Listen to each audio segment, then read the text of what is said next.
There are some sounds that speak of yesterday, and one of them, strangely, is the unchanging voice of the sheep, for we had them.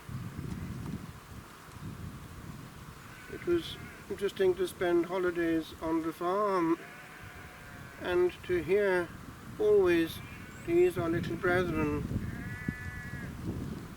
They remind us that certain things never change. Indeed, they tell us how to pronounce Greek, for whereas in modern Greek the long eta is E, as we see in Kyrie eleison, in the time of the classical writers, when they talk about the noise of the sheep, they write non me but meh, indicating that the eta was air. So thank you, brethren, for that bit of erudition. And you remind us every time that you make your little chant of praise to the Lord in your own way, that certain things remain constant as man comes and goes. In school days, I was fascinated by the power of certain writers. Shakespeare, of course, is unsurpassed, but there are others too, and one in particular was very moving, for he had a very short innings, and had he lived, he would have become the greatest, perhaps, after Shakespeare, of all English poets, the very young John Keats. And he was going to be a doctor, but opted to abandon his studies of medicine so as to concentrate on the gift that he had, poetry. He has just the perfect word at the perfect point. But being a medical student, when he started to cough up blood, he knew that his days were numbered. And already at the age of 26, he was no more. But before petering out, those words came from his pen, and I have fears that I may cease to be before my pen has gleaned my teeming brain. Years ago, at Selignac,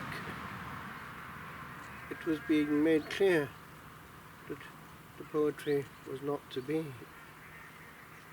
And also at La Trappe, it was given to understand that it was tout à fait anti-cistercien to want to be writing and being made known. And so the contemplative life was presumed to exclude that. And yet, there was the example of Father Louis, Thomas Merton.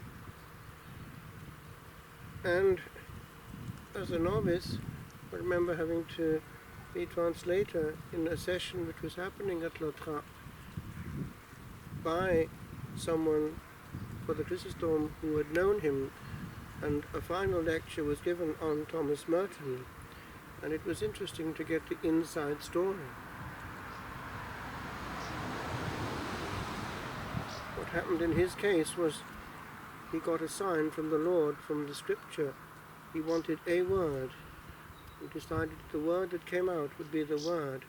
And he opened the scriptures, and it was, "You will be silent, you will be without speaking, eristachens," and he knew he had to go to Gethsemane. But the abbot, James Fox, was an open-minded man and harnessed the energy in that brain, and the words can still be heard, and they still speak and draw to contemplation. So I thought to myself, what is the power of a word. If we live and go on without writing, we live and go on as did these at New Grange here. No one knew their name or heard their voice for very long. On they went, but what they left is still with us. This amazing phenomenon which catches the sun perfectly at one point in the year. And in this area there are other mounds too, where the ashes of men were laid. Time passes, and yet we can leave perhaps a little bleat for those who come after us.